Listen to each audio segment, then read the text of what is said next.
But yeah, like if someone like another indie maker comes to me and I'll tell them something, it'll be just to like stick to something for sure. Because I mean, there are popular makers out there like Peter Levels with 12 startups in 12 months, or John Youngfook as well. It's quite popular on Twitter. Yeah.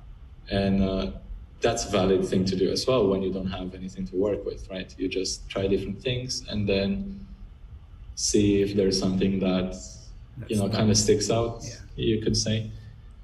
In a way, I did this as well, although I didn't give myself the time for it, and I didn't call it anything.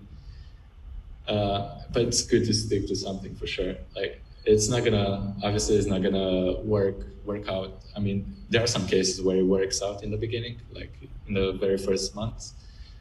But I think most of the time it's going to take, at least a year, to start getting some traction or, get any attention at all, especially if you don't have an audience. Yeah. So I think this part of sticking with something is really important, but one of the hardest to do for sure.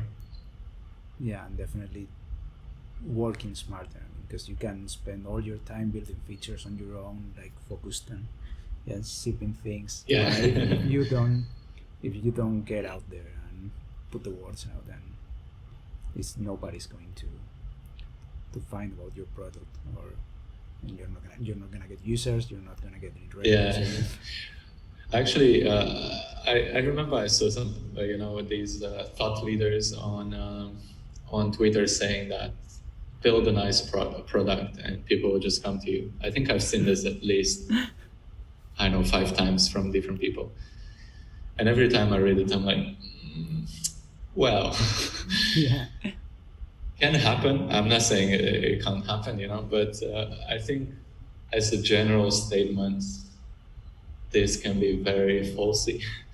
Yeah, I mean, because it can give people a lot of false hopes, and these false hopes and these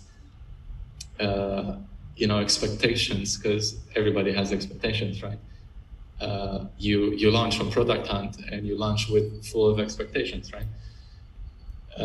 But these are just like killing all your motivation to work on projects. The high expectations and all these things, like build a nice project and people will come. This is mostly not true, I think. Yeah, I mean, you can be